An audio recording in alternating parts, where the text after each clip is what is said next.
Hey guys, I'm Jennifer Bands. Welcome back to Low Carb with Jennifer. Today we're going to be making my super delicious Chili's Copycat Enchilada Soup recipe.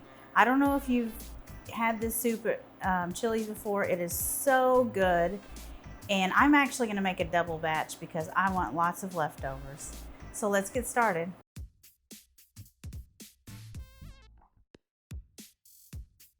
Okay, the first thing we have to do for our enchilada soup recipe is heat up some avocado oil, and I've got a Dutch oven here. Heavy bottom pot is what you need. So I'm going to add in the chicken, and remember this is for a double recipe. And I'm going to add in the onions.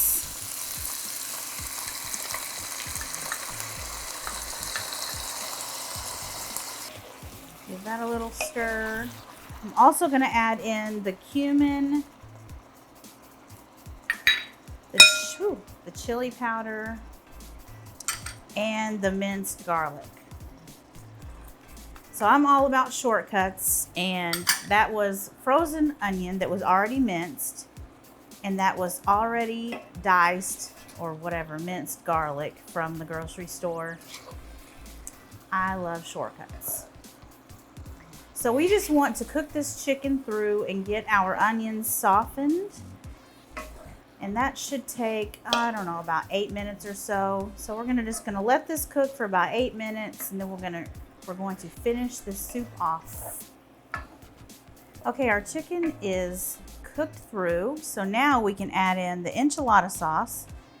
And this is, I'm thinking it's Whole Foods brand enchilada sauce. I can't remember. Anyway, you want to try and find one that doesn't have a lot of sugar or any sugar, and theirs is sugar-free. Ooh, that is looking good.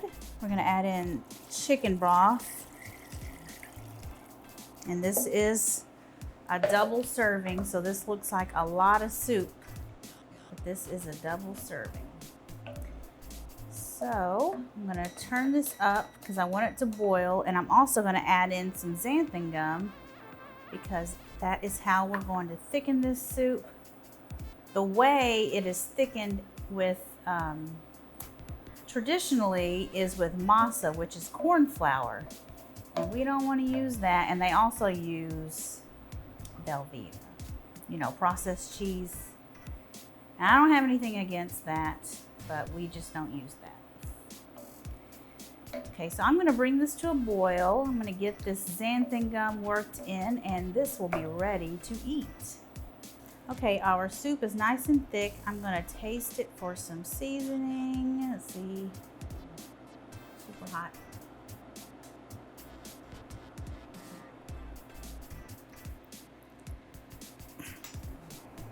Need some salt.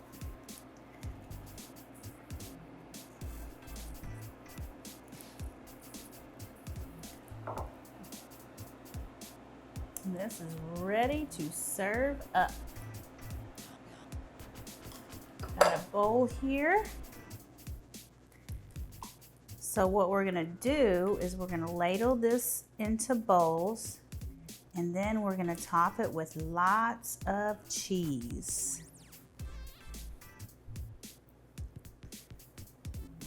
So I've got some Monterey Jack cheese here, and I mean lots, like 1/3 of a cup per person. Because if you put the cheese in this pot and mix it in, all the cheese is just gonna sink to the bottom, and it's just gonna be a gloppy mess on the bottom of the bowl. But look at that. That just looks so amazing. I cannot wait to eat this soup and all these leftovers. It's gonna be great. And I hope you guys check out this recipe. The full recipe is down in the description below, or you can go to the link down in the description below.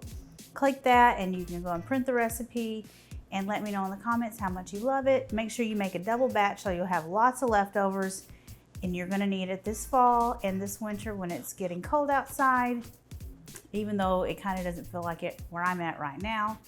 But I will see you guys later. Bye.